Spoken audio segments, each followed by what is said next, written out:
Entre développement, il n'y a qu'un seul pas, développement de l'information et développement personnel avec le coach Ina Kanouté. Bonjour. Bonjour. Bienvenue. Bonjour. Bonjour. Bienvenue. On a un jingle.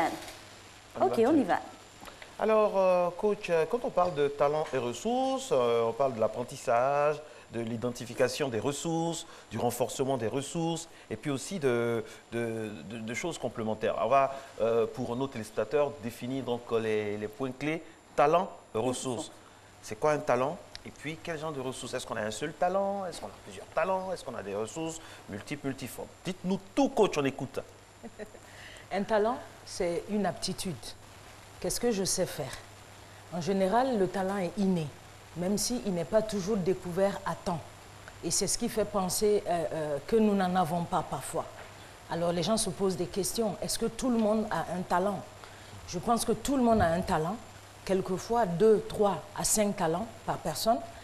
Maintenant, la ressource, c'est quand le talent est travaillé, qu'il est mis en valeur, que ça devient un point fort ou une ressource pour la personne qui a le talent. Et pour ça, il faudrait déjà le savoir. Alors, comment identifier son talent? Il y a beaucoup de méthodes. Aujourd'hui, il y a des talents qu'on découvre très tôt, surtout les talents qui s'expriment comme les talents artistiques. On les découvre tout de suite. Mais quand le talent est plus latent, surtout les talents de comportement, de relations interpersonnelles, les personnes ont tendance soit à les minimiser parce que c'est naturel, on a toujours su faire quelque chose, on ne sait même pas que c'est un talent, soit à ne pas savoir ou ne pas avoir l'opportunité de les mettre en valeur. Donc ça a besoin souvent d'être découvert par quelqu'un, ça peut être un coach, ça peut être un mentor, ça peut être la famille, et travailler ensuite ce talent. Quelquefois, professionnellement, on a des responsables, des directeurs qui découvrent des talents. On parle d'ailleurs beaucoup de talents en organisation aujourd'hui. Alors, découvrir un talent, c'est au fait l'apprentissage aussi. Apprendre qui on est, entrer au fond de soi-même afin d'activer notre lumière interne. C'est ça. J'aime bien ça. Il s'agit de ça. Les gens ont énormément de méconnaissances. C'est-à-dire, comme on dit, tu as un talent, tu ne le connais pas. Tu dois le connaître. Ensuite, tu dois l'utiliser, enfin, déjà le travailler, en faire un point fort. Donc, ça veut dire le cultiver, aller plus loin. Par exemple, les talents les plus connus, qui sont les talents artistiques, on verra qu'on peut avoir une aptitude à chanter.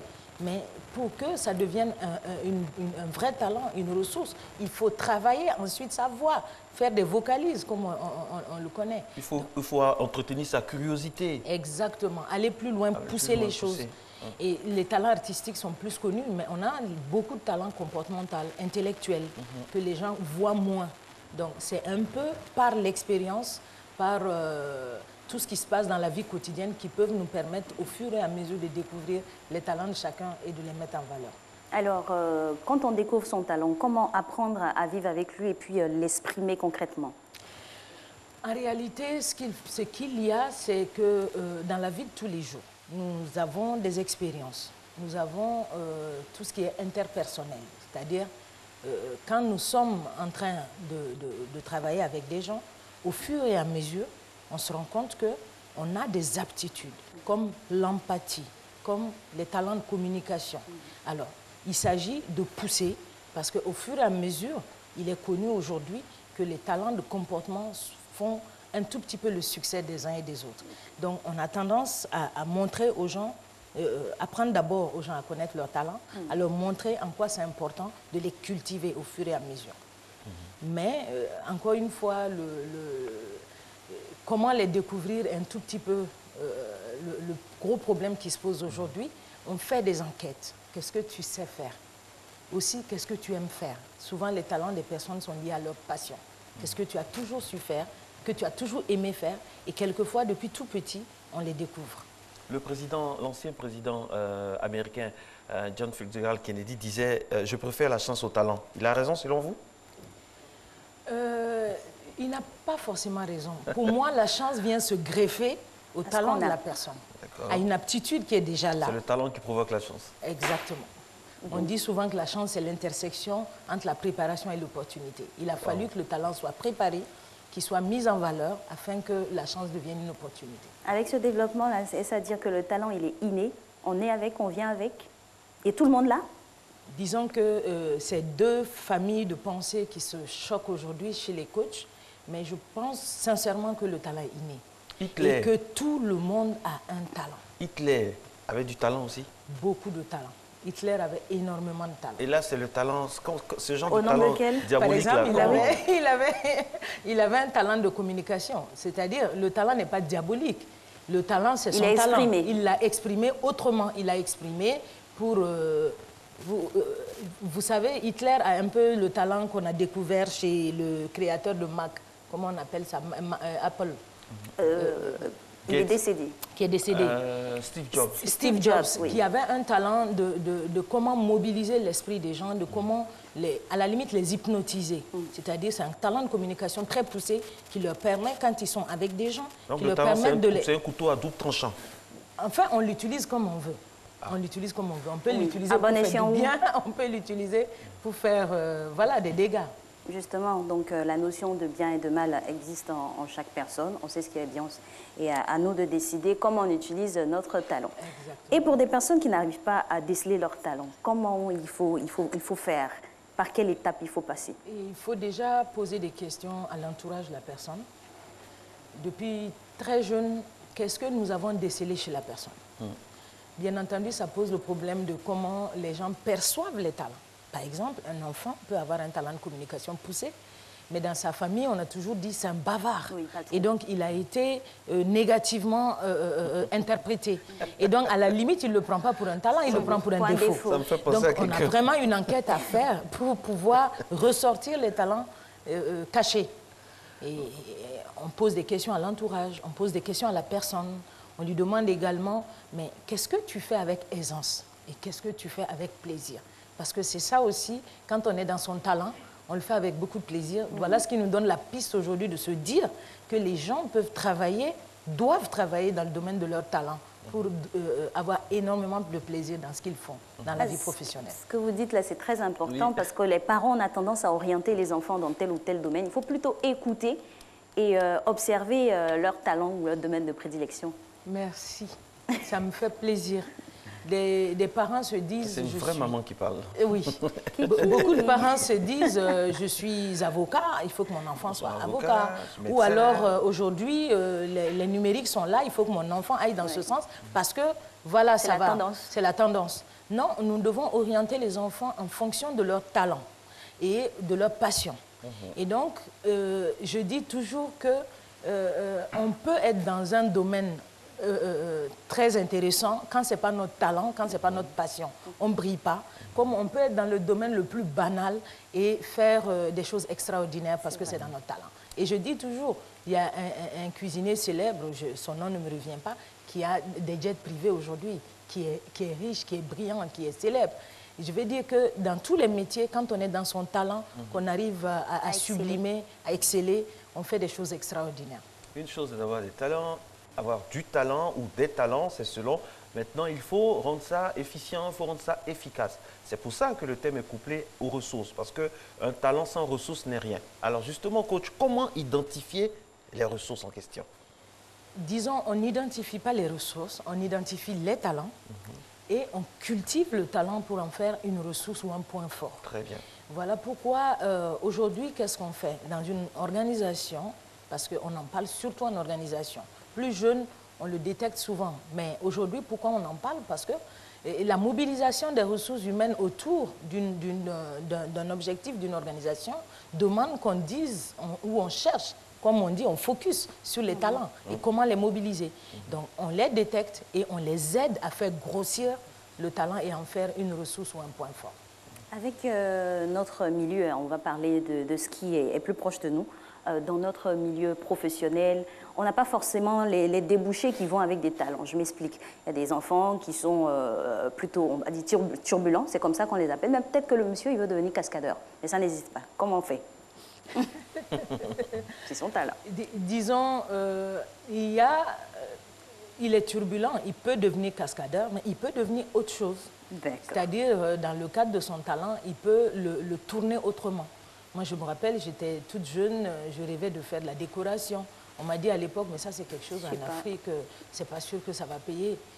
J'ai laissé tomber. Mais aujourd'hui, peut-être que je l'utilise autrement, dans le bien-être, par exemple. Donc, le talent peut être utilisé de plusieurs manières. Mais en être conscient est le premier pas. Ensuite, comme on dit, vraiment les cultiver et les pousser dans leur meilleure expression. Parce que c'est encore un potentiel. Comment en faire une vraie ressource. Justement, parlons de ressources. Comment renforcer ces ressources-là? Je sais que j'ai du talent. Je sais qu'il y a un quelconque talent.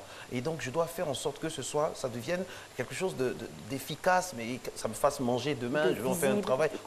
Quels sont les secrets pour renforcer ces ressources-là? L'un des secrets, c'est tout banal, c'est de s'entraîner et de faire des formations. Je vais vous donner un exemple. J'ai un talent, par exemple, de communicateur inné. Mais ça ne veut pas dire que je dois m'arrêter là. Je dois, par exemple, prendre des cours d'art oratoire, pousser plus loin cette aptitude, amplifier, tous les jours travailler. Et ça, c'est important. C'est comment vraiment je vais mettre du mien, de mes efforts, afin que ça devienne quelque chose d'éclatant. Le meilleur artiste au monde, le meilleur communicateur, le meilleur, voilà, doit toujours travailler son talent. Donc, ça demande qu'on soit constamment en apprentissage. Qu'on soit constamment en apprentissage. Je ne sais pas si c'est moi qui interprète mal, mais je comprends. Il y a des fois des gens, on ne les comprend pas. Ils sont dans leur monde, mais ils sont pétris de talent. Est-ce que c'est cette manière d'être là qui est la bonne? Ah non. On ne les cerne pas. Mais dès qu'ils sont à l'oreille, à côté de leur art, on ne les reconnaît plus.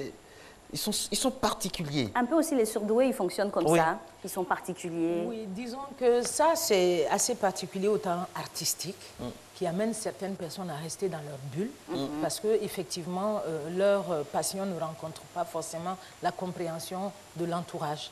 C'est des cas isolés, disons. Ce n'est pas les cas les plus connus. Les cas les plus connus, en général, les talents nous amènent à savoir mobiliser les autres, à communiquer avec eux, à savoir nous comporter de manière optimum et à tirer le meilleur des autres. La majorité des talents nous amènent plutôt vers les autres. Moi, j'aime revenir toujours à la petite enfance parce que c'est graduel jusqu'à l'évolution. Pour des parents, l'entourage, comment l'on doit fonctionner avec un enfant qui a pu déceler son talent? Comment on fonctionne jusqu'à ce qu'il arrive à l'âge adulte? Pour moi, on lui donne la possibilité de creuser les choses, surtout quand on est enfant. On a énormément d'opportunités. Un enfant qui s'intéresse au sport, il a un talent, on ne sait pas. On lui fait faire ce qu'il a envie de faire. Aujourd'hui, il veut faire du basket, on l'encourage, il fait son basket. Demain, il dit non, je veux faire du foot, on l'amène. Il veut faire un peu de peinture. On l'accompagne dans tous ces délires entre griffes? On peut l'accompagner dans tous ces délires. L'enfance, c'est fait pour découvrir, pour jouer, pour explorer. Et c'est ce qui nous permet justement, à l'âge adulte, d'avoir voilà, une meilleure visibilité sur qui l'on est. Vous avez parlé tout à l'heure de connaissance de soi. Mais pour qu'un enfant puisse se connaître, c'est tout ça. C'est vraiment de le laisser explorer le champ de tous les possibles. S'il y a enfant, c'est qu'il y a parent. Quelle est la disposition psychologique ou psychosomatique dans laquelle les parents doivent se mettre pour encadrer, déceler et faire éclore, faire pousser, entre guillemets, un talent? Être à l'écoute. Être à l'écoute, ne pas chercher à mettre les enfants dans une boîte. Parce qu'énormément de parents, c'est ça. Tu seras médecin, point. Voilà, comme tu seras médecin, je suis un grand intellectuel, j'ai connu une jeune dame comme ça, elle voulait faire la coiffure, ses deux parents sont en bac plus 25 quoi, bon j'exagère, mais non, tu ne peux pas faire ça, parce que dans leur tête, moi j'ai fait des études, des longues études, mais mon enfant doit être comme ça, sinon c'est pas possible. Et on a des cas comme ça. La célèbre chanson, j'aurais voulu être Exactement. Il y a également ça, ceux qui prennent leurs ambitions, qui n'ont pas pu réaliser et qui calquent sur l'enfant. Alors, pour moi, l'enfant est vraiment un talent qu'on te confie et ton devoir, ta mission. C'est un talent qu'on te confie. Que Dieu nous confie. Que Dieu nous confie, qui n'est pas à toi. Voilà. Tu es juste le gardien de ce talent-là et ton devoir, c'est de l'amener aussi à grandir et à pouvoir faire sa mission. Mais quand c'est l'enfant qui veut faire comme vous, par exemple l'enfant d'Alix, il dit il veut être présentateur télé. Non, et quand il vous dit ça de lui-même? Ça, l'enfant le dit souvent, sans que vous ayez eu une quelconque influence, l'enfant le dit, il dit je veux faire comme... Très souvent, à un certain âge, les enfants ont tendance à imiter les parents. Pour la petite histoire, ma maman était journaliste télé. Et je lui disais souvent, je veux être journaliste. J'ai commencé par faire la communication. Et après, j'ai vu que mon talent est ailleurs. Et j'ai changé. Ah, oui. Alors, ça arrive très souvent. On le laisse faire. On se met à son écoute. À un moment ou à un autre, le vrai talent va se préciser. D'accord. Ah, c'est très important. On le laisse faire et après, on change. On ne perd pas du temps, de temps là. Non, on ne perd pas de temps. C'est un enfant. Par exemple, votre fille va vous dire, maman, je vais être journaliste comme toi. Tu dis, ah bon, ok, dis-moi comment tu vas faire. Et on le laisse s'exprimer. C'est tout ça l'enfance. C'est le jeu, c'est l'exploration. Et ensuite, à un moment donné, il va commencer à délaisser et à dire ah, j'ai vu un médecin, tonton, il est médecin, on va essayer. Et en général, ça change quelques fois. Mais après, quand on enquête un tout petit peu, on verra qu'il y a un point commun entre tout ce que l'enfant a choisi pendant son enfance. Le destin n'a pas quelque chose à y avoir? On peut l'appeler comme ça. Ah, on peut appeler ça mission de vie. Oui, parce que j'ai un exemple. Moi, je voulais toujours faire de la télévision. Mais mon père, il insistait pour que je fasse de l'économie. Alors, j'ai terminé mon cursus en économie. Et bon, aujourd'hui, je sers là. C'est le destin. On peut dire ça comme ça. C'est inné. Et l'économie vous aide d'une certaine manière. Toujours. Moi, aujourd'hui, je suis coach, mais la communication m'aide à faire passer mon message. Effectivement. Et d'ailleurs, on n'a pas qu'un seul talent. On en a 2, 3. Parfois, on a observé 5 talents chez la plupart des gens. Il y a un talent primaire. Exactement. Il y en a un qui va être mieux exprimé. Dominant. Et les autres vont venir en complément. Il faut tout faire pour que ce soit des talents positifs. Parce qu'il y a l'envers du décor, il y a des gens qui ont des talents néfastes. Et c'est inné aussi. Le talent est toujours positif. C'est l'utilisation et c'est lié aux valeurs. C'est-à-dire, j'ai mon talent, j'en fais ce que je veux. J'en fais des bonnes choses ou j'en fais des mauvaises choses. Mais le talent est toujours positif. Et le talent, il est intrinsèque ou il peut être développé par plusieurs personnes? Qu'est-ce que vous appelez... Non. Il est propre à nous-mêmes? Il est propre à nous. Il est propre à nous. Maintenant, il doit être cultivé. Et que le champ de distorsion de la réalité est très célèbre. C'est le talent qu'avait Steve Jobs d'amener, de fasciner tellement les gens autour de lui qu'ils oubliaient leur réalité. Quand il était là, il disait quelque chose, tout le monde était emballé. Après, il s'en va, les gens, à la limite, se réveillent pour dire « Mais qu'est-ce qu'on a accepté là ?» C'est parce qu'il avait ce talent particulier. Mais ce talent a été travaillé par Steve Jobs, par des méditations, par de la concentration, par du travail de soi, afin d'amener ça à son stade le plus magnifique. Steve Jobs qui disait un jour, et ça la phrase là m'est restée, si vous avez un talent quelconque sorti, tout le monde entier va se mettre en branle afin que ce talent puisse éclore en vous. Ça c'est vrai. Quand on a un petit talent et avec l'exercice régulier, vraiment tout autour de nous concourt à nous tirer vers le haut. Exactement. On a l'impression qu'il y a une succession d'événements qui vont nous aider à les mettre en valeur. Mais j'ai vu aussi des cas différents. J'ai vu par exemple une fille avec laquelle j'ai collaboré quelque temps, qui a un talent extraordinaire de coiffure et qui me dit, moi j'ai fait des études de DRH, il me faut du travail dans un bureau. Parce que quelque part, elle a un blocage qui lui dit que c'est dans un bureau, c'est dans l'intellectualisme qu'il faut qu'elle évolue. Et donc, elle fait un blocage sur son talent. Le contraire aussi existe. Malgré peut-être les signes de la nature, de tout ce qu'on a dit, elle est bloquée parce que quelque part, elle se dit, c'est pas valorisant. Et donc, il faut un travail avec des personnes comme ça pour leur permettre d'accepter leur talent et de laisser éclore. Donc, qu'importe son background et son niveau, il faut s'ouvrir à son talent et puis l'exercer, l'exprimer. Il faut s'ouvrir à son talent et l'exprimer pour la simple raison que c'est quand on travaille dans le domaine de son talent qu'on s'épanouit le mieux, qu'on devient heureux.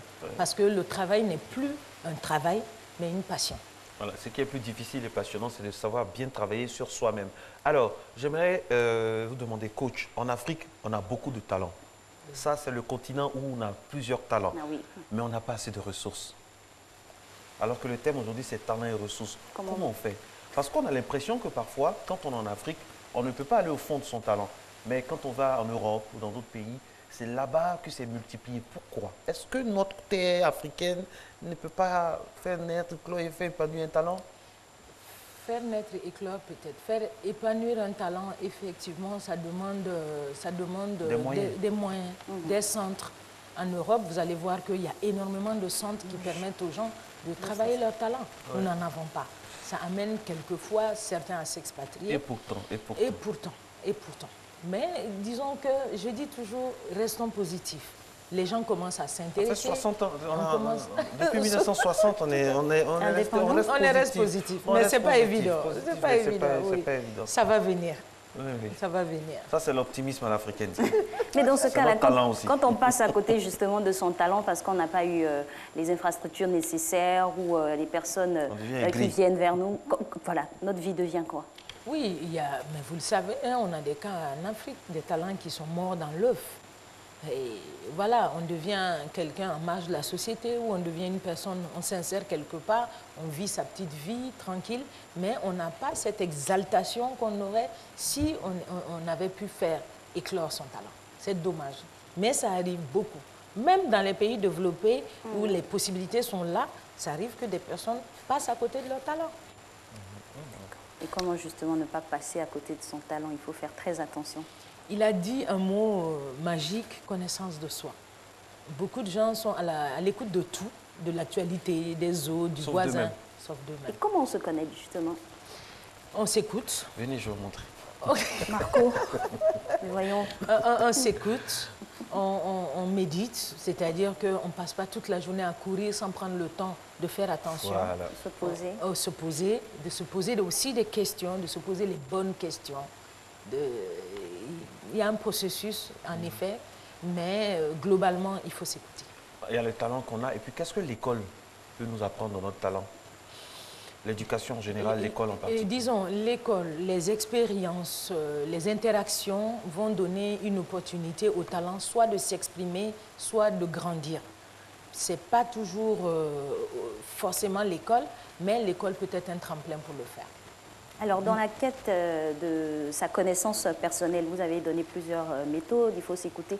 Ça ne va pas créer à la longue de l'anxiété, du stress quand on n'arrive pas à résoudre des situations Non, au contraire, quand on s'écoute, on se rend compte qu'on est plutôt en paix parce que ça nous permet de nous poser les bonnes questions, mais aussi de prendre les bonnes décisions.